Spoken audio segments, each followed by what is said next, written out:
Okunye kwesibili ngonyaka ozayo kulindeleni ukuthi there will be amasosha. Amen. Ngibone abantu abagqoka umsadafu kanje.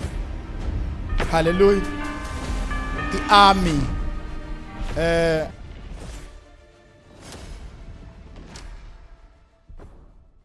Okunye kwesibili ngonyaka ozayo kulindeleni ukuthi there will be amasosha. Amen. Ngibone abantu abagqoka umsadafu kanje. Hallelujah. I-army.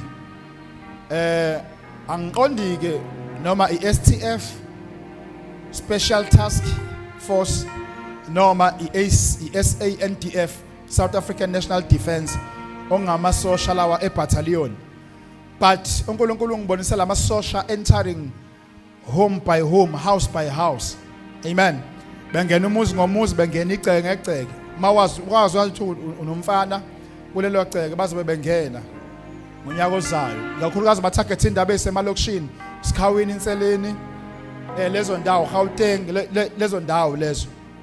Into abazobe beyenza ke bazobe bezofuna izikhali, bafuna ibhamu engekho emthethweni, bafuna yonke into eyisikhali. Uma indodana yakho isigebengu, tshela indodana yakho ukuthi ngonyaka ozayo akusona isikhathi sokuba nesibhamu, akuwona unyaka wokuba nesibhamu esingekho emthethweni.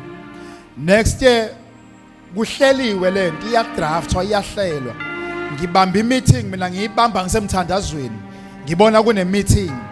Amen. Begqoke njengami. So ngonyaka ozayo bazobe bengena bekhahlela ivalo, befuna ibhamu. Ake ngixoxeleke, umphakathi nomphakathi kunezimpimpi.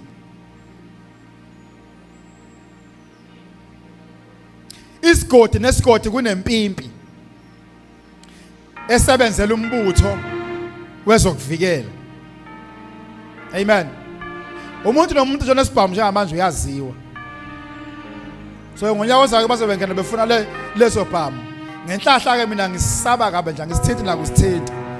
Wena onaso esingekho emthethweni sisuse noma usarende. Amen. Ngoba ngonyaka ozayo bazobe bengena bafuna izikhali. Kobe ngidiza amabhanoyi. Hallelujah. Get ready for what is coming next year. Teams focused on dismantling criminal networks. To strengthen our fight. Now, to strengthen our fight against gang violence, I will be deploying the South African National Defence Force to support the police. Now, thank you.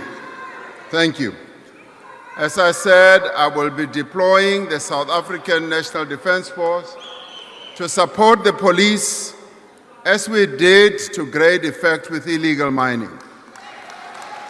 I have directed the Minister of Police and the SANDF to develop a technical plan on where our security forces should be deployed within the next few days.